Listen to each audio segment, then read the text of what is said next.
જ્યારે તમે four wheel લઈને બહાર જાઓ ત્યારે બજારમાં કોઈ કામ હોય અને આ ફોર વ્હીલ ક્યાં ઊભી રાખવી આવી સમસ્યા થાય.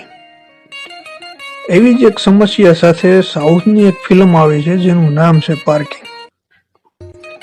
ફિલ્મમાં 2 માળનું મકાન હોય જેમાં નીચેના માળે એક ઉંમરલાયક બાપા રહેતા હોય એની ફેમિલી સાથે. બાપા સરકારી નોકરિયાત છે ને બાપા પાસે 2 વ્હીલ ગાડી છે.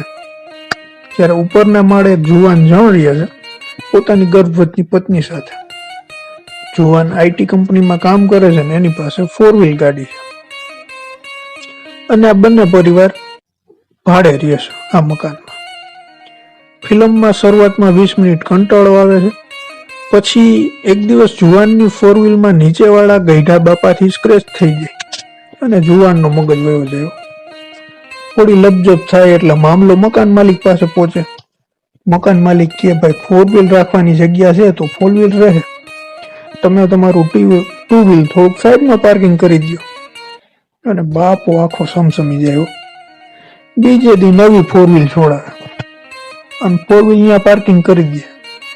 હવે જુવાનને પોતાનું 4 વ્હીલ બહાર રાખવું પડે કેમ કે એટલી જગ્યા નથી હોતી. જુવાન આઈટી કંપનીમાં કામ કરે એટલે રોજ મોડો આવે અને બાપા સરકારી નોકરિયાત એટલે 5 વાગે છૂટી જાય. એ 4 વ્હીલ રાખી દે. એક દિવસ જુવાન જે હતો 5 વાગ્યા પહેલા આવીને 4 વ્હીલ પાર્કિંગ કરી દે તો બીજે દી બાપો વળી બપોરે ઘરે આવીને પાર્કિંગ કરી દે અને જુવાનનો મગજ વયો ગયો. બાપાને એક ઝાપટ મારે, મોટો ડખો થઈ જાય. બાપા જઈને પોલીસ સ્ટેશનમાં ફરિયાદ કરે કે મારી છોકરીને છેડતી કરી. પોલીસ જુવાનને લઈ જાય ને જેમ તેમ કરીને જુવાન બહાર આવે.